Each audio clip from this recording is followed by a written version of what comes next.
Et si tout ce que vous pensiez savoir sur le système solaire était incomplet, ou pire encore, incorrect? Pendant longtemps, nous avons cru que notre Terre était le seul endroit abritant la vie au milieu de l'espace vide, tandis que les autres planètes ne tournaient que comme des personnages secondaires froids et sans vie. Mais la vérité, révélée par de nombreuses années d'exploration spatiale et des informations scientifiques de plus en plus précises, est bien plus complexe et stupéfiante. L'idée que nous sommes seuls dans l'univers est remise en question par de nouvelles découvertes qui surviennent presque chaque semaine. Y a-t-il de la vie sur Encelade? Et qu'en est-il d'Europe? Vénus pourrait-elle abriter d'étranges formes de vie dans son atmosphère brûlante? La science n'a plus de réponse simple, mais elle vous donne des outils incroyables si vous voulez le découvrir par vous-même. Dans cette vidéo, vous allez apprendre les secrets les plus étonnants des planètes de notre système solaire. Vous comprendrez comment chacune s'est formée, vous verrez les lunes les plus mystérieuses et vous observerez de près les nébuleuses où les étoiles naissent en ce moment même. Préparez-vous pour une visite guidée par un astronome fou du cosmos. Pas besoin d'être un scientifique pour se plonger là-dedans. Juste quelqu'un d'assez curieux pour vouloir savoir comment tout a commencé. Quittons la surface et allons au-delà de ce que nous connaissons. Chaque planète, chaque roche spatiale, chacun des anneaux de Saturne recèle des indices sur l'origine de la vie, ce qui attend l'humanité et notre place dans une galaxie pleine de possibilités. La récompense est là. Un nouveau regard sur l'univers et peut-être sur vous-même. Imaginez un instant assister à un coucher de soleil sur Mars, avec l'air raréfié qui rend le ciel d'un bleu profond. Cela pourrait sembler tiré d'un film, mais ce sont exactement le genre de photos que des rovers comme Perseverance ont envoyés sur Terre, attisant notre curiosité et repoussant les limites du voyage spatial. Avoir des robots sur les planètes de notre système solaire est l'une des plus grandes victoires de l'humanité en matière de technologie, nous montrant des détails étonnants sur ces roches spatiales, comme leur sol, le climat, et même des endroits où la vie pourrait exister. Chaque nouvelle mission nous pousse à chercher des réponses plus grandes. Sommes-nous seuls dans l'univers? Regardez, la recherche de vie extraterrestre n'est plus seulement pour les films de science-fiction. Des projets comme ExoMars de l'ESA et les télescopes spatiaux de la NASA cherchent des signes de matière organique et des lieux propices à la vie sur des lunes glacées et des déserts lointains. Ces informations ne nous poussent pas seulement à réfléchir, mais elles aident aussi l'astrobiologie, la science qui étudie l'origine de la vie et sa possibilité d'exister en dehors de la Terre. Et c'est là que le voyage commence. Nous allons voyager ensemble, à travers chaque planète de notre système solaire, en découvrant leurs particularités, leurs lunes étranges et les secrets qu'elles gardent dans leurs orbites silencieuses. La beauté cosmique ne se limite pas aux planètes. Les nébuleuses et les galaxies font aussi partie de cette histoire pleine d'étoiles, comme des témoins silencieux du commencement de tout ce que nous connaissons. C'est en elles que naissent les étoiles et des systèmes entiers, montrant les cycles constants de l'univers qui ne cessent d'évoluer. Pour vraiment comprendre les merveilles de l'espace, il faut regarder au-delà des limites des planètes et voir comment se forment les étoiles qui ont donné naissance à notre propre système solaire. Après tout, chaque planète, chaque lune, chaque roche flottant dans l'obscurité contient des indices importants sur notre propre passé. Beaucoup de gens sont surpris d'apprendre que les planètes de notre système solaire n'ont pas toujours été là. Il y a environ 4,5 milliards d'années, tout n'était qu'un grand tourbillon de poussière et de gaz, tournant autour d'une jeune étoile qui commençait à peine à se former. Ce matériau, qui provenait d'étoiles plus anciennes ayant explosé, a commencé à s'agglutiner pour former les premiers objets spatiaux. C'est pourquoi, lorsque nous observons la formation des planètes, nous finissons toujours par regarder les nébuleuses. Elles sont comme des pépinières pour les étoiles et les mondes, où la gravité contrôle tout. L'une des plus étonnantes est la nébuleuse de la Carène. Elle se trouve à environ 7500 années-lumière de la Terre. C'est le foyer de l'étoile Eta Carinae. Cette étoile est plus de 100 fois plus grande que notre Soleil. Et elle est si instable qu'elle pourrait exploser à tout moment. Les soi-disant piliers du Sud, que l'on ne peut voir qu'avec des caméras infrarouges spéciales, sont faits de gaz et de poussière très dense. Et de nouvelles étoiles y naissent en ce moment même. C'est dans ces endroits sauvages, remplis de matière lourde, que la véritable magie de l'univers opère. Les atomes entrent en collision, les lumières s'allument, et des systèmes comme le nôtre commencent à prendre vie.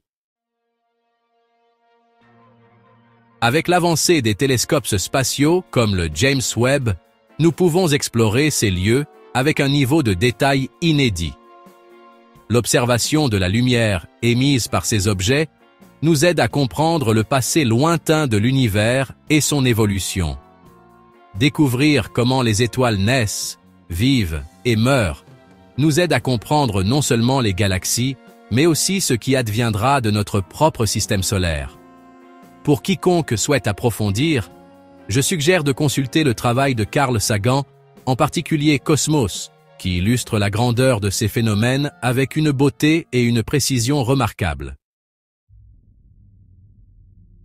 Mars, la voisine rouge de la Terre, a passionné les scientifiques et les rêveurs pendant des siècles.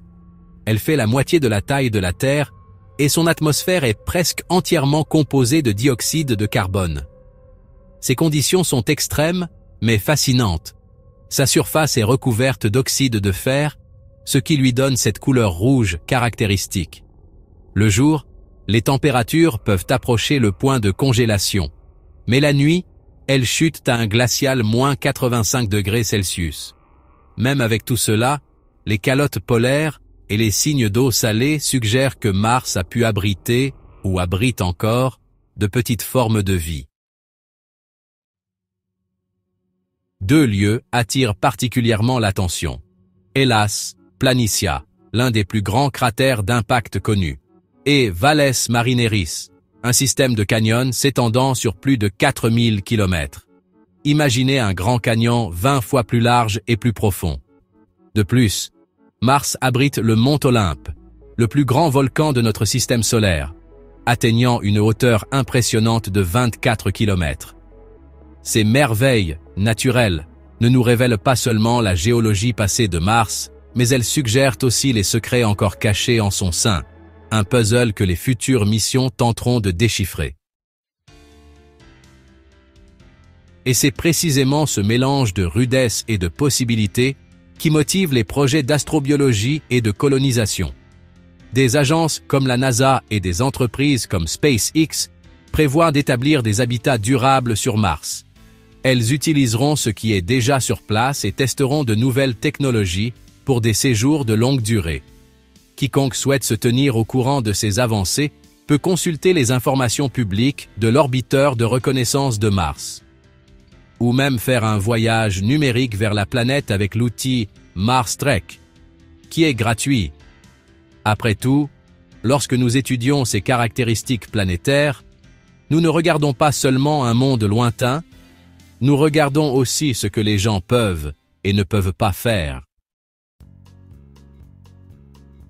La nébuleuse de l'Aigle est l'une de ces structures qui changent vraiment votre façon de voir le ciel, si vous y prêtez attention.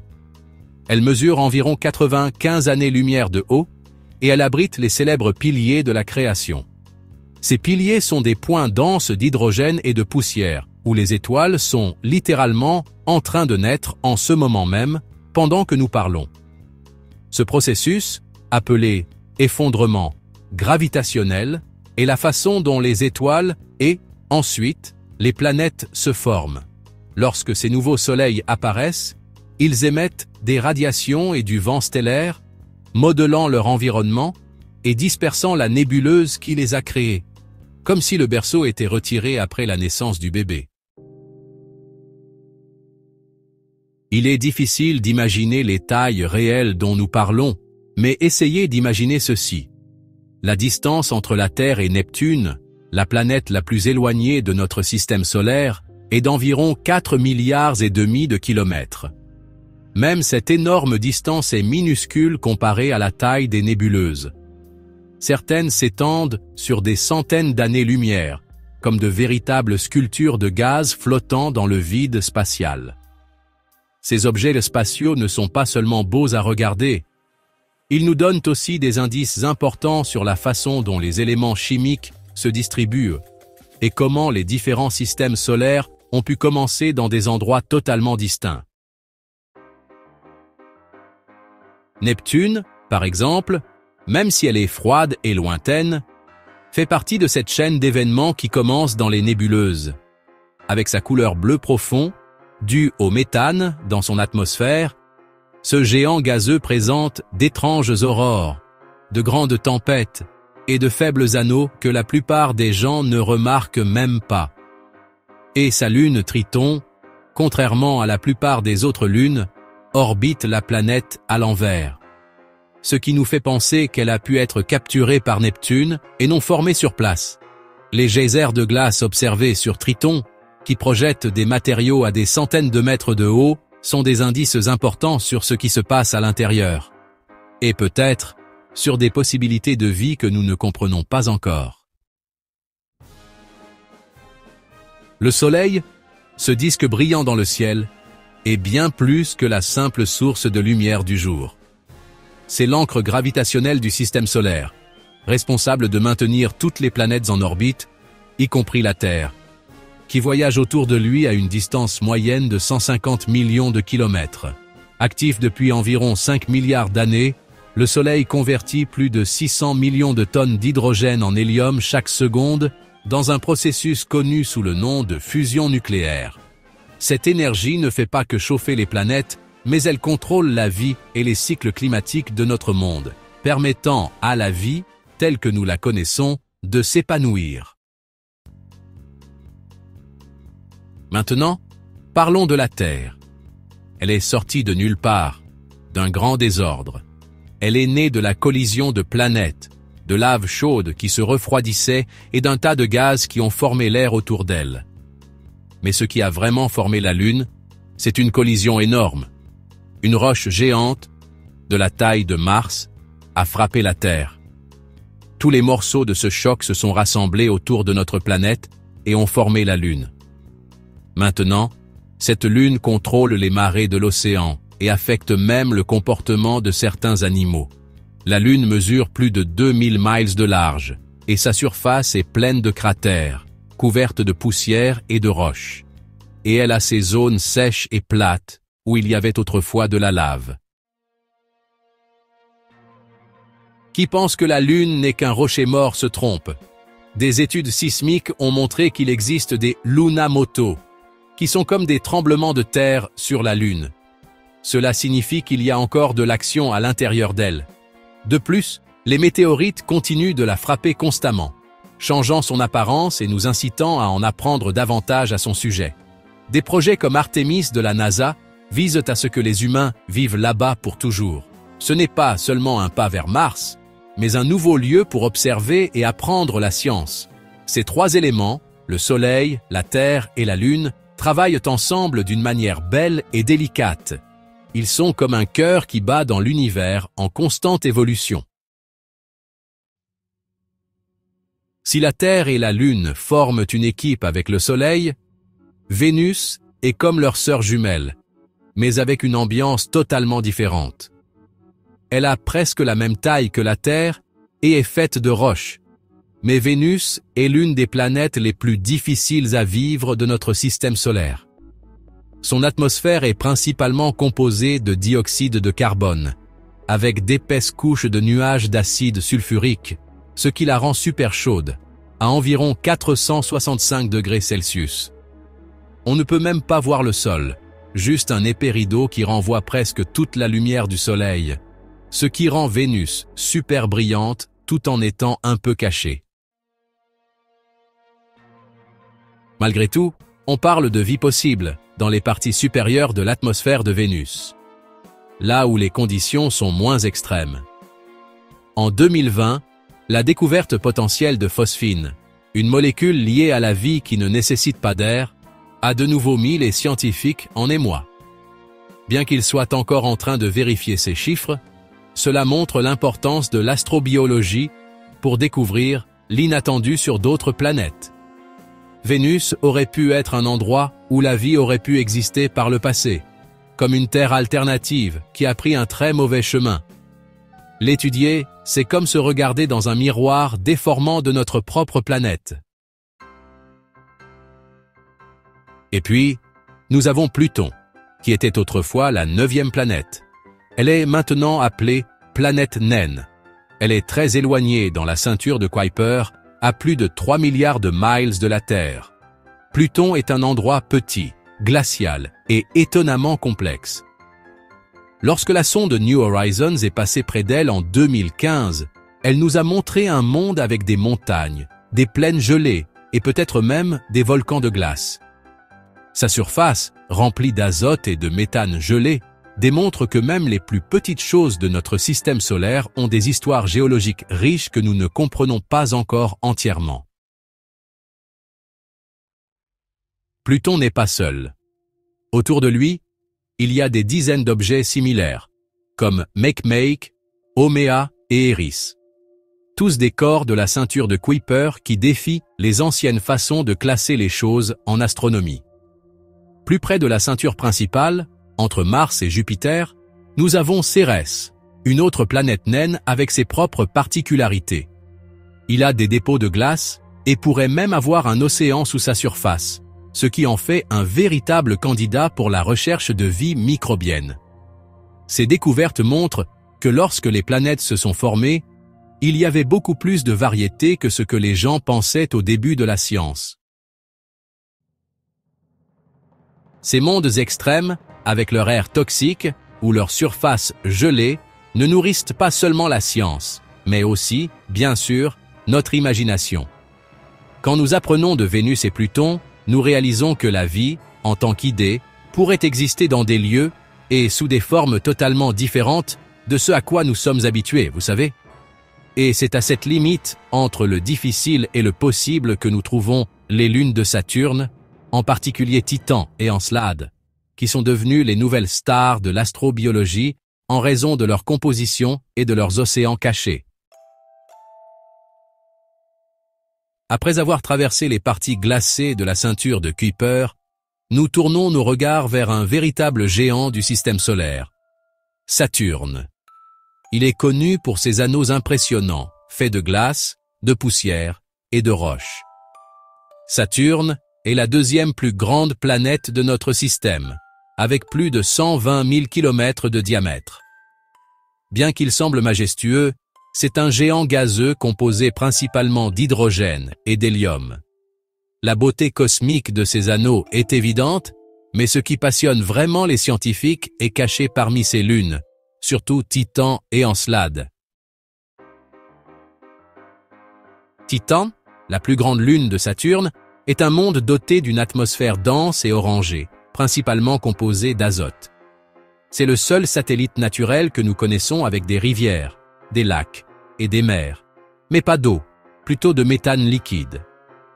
Ces pluies d'hydrocarbures et ces dunes sculptées par le vent en font un laboratoire naturel pour la chimie organique. La mission Cassini-Huygens, qui s'est achevée en 2017, nous a montré un lieu géologiquement actif, avec d'éventuels processus prévis à la surface et sous sa surface. L'atmosphère de Titan, à bien des égards, nous rappelle la Terre primitive. Maintenant, Encelade, d'un autre côté, semble petite et inoffensive, avec seulement environ 300 km de diamètre. Mais elle recèle l'une des plus grandes promesses de l'astrobiologie moderne. Les fissures au pôle sud de la Lune projettent des jets de vapeur d'eau, de glace et de matière organique. Tout provient d'un océan global caché en dessous. Ces geysers ont été examinés par la sonde Cassini. laquelle a confirmé la présence de molécules complexes, comme des hydrocarbures et de la silice. Elles proviennent probablement de cheminées hydrothermales chaudes au fond de cette mer intérieure. C'est une scène très similaire aux fosses marines profondes de la Terre, où la vie prospère sans lumière solaire. La possibilité de trouver de la vie sur Encelade ou Titan n'est plus seulement un rêve. La NASA a déjà des plans pour des missions comme Dragonfly, qui enverra un drone volant sur Titan au milieu des années 2030 pour explorer sa surface et son atmosphère. Encelade, d'autre part, est une bonne option pour de futures missions. Peut-être des orbiteurs ou des atterrisseurs, parce que son océan se jette dans l'espace très facilement. Étudier ces corps célestes est essentiel pour comprendre l'étendue des zones habitables ici même, dans notre propre système solaire, et nous fait repenser ce qu'un lieu habitable signifie vraiment. Ces lunes nous montrent que les frontières entre une planète, un satellite et un lieu où la vie pourrait exister sont de plus en plus floues. Et même si Saturne est magnifique, ce sont ces lunes qui nous connectent vraiment à l'astrobiologie, à la façon dont la vie a commencé et à ce qui nous attend pour les voyages spatiaux. Mais l'histoire ne s'arrête pas là.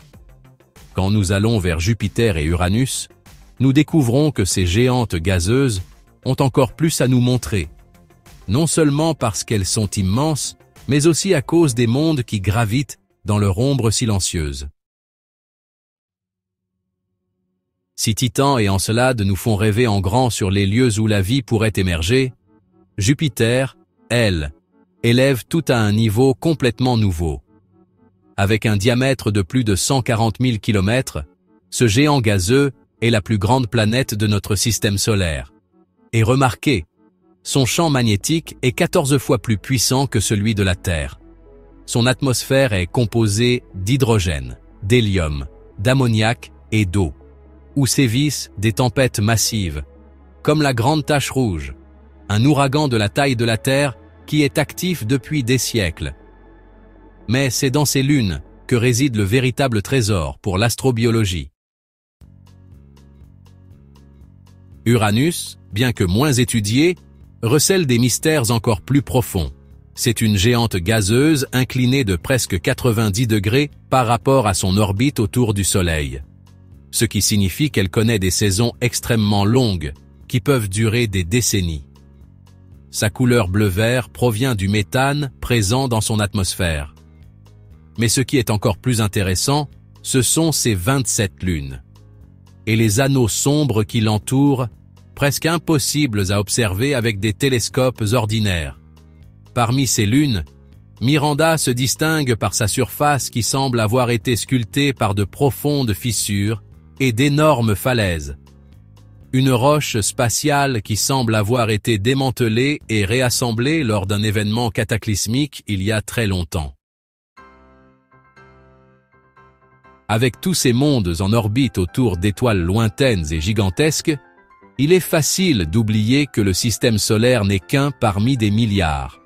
La Voie lactée, notre galaxie, s'étend sur 100 000 années-lumière et n'abrite pas seulement des étoiles, mais aussi des millions de systèmes planétaires. Des télescopes comme le James Webb et le Kepler ont trouvé des milliers d'exoplanètes, certaines avec des conditions qui pourraient être similaires à celles de la Terre. À mesure que nous en découvrons plus sur l'univers au-delà de notre cours cosmique, nous réalisons que la beauté cosmique et la formation des planètes ne sont pas des événements rares, mais des schémas communs répandus dans tout l'espace. Penser à la galaxie et à tous les mondes qu'elle contient nous pousse à une profonde réflexion sur le cosmos. Je veux dire, s'il y a tant de planètes, tant de lunes, tant de roches spatiales qui suivent les mêmes vieilles règles de la physique et de la chimie, qu'est-ce qui nous empêche de croire que la vie est aussi quelque chose de normal dans cet univers en constante évolution? C'est avec ce sentiment d'émerveillement et de quête que nous terminons ce voyage.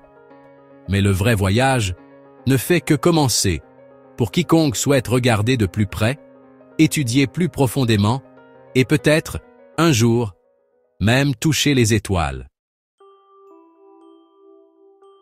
Maintenant que vous avez voyagé avec moi à travers les mondes qui composent notre système solaire, arrêtez-vous un instant pour réfléchir.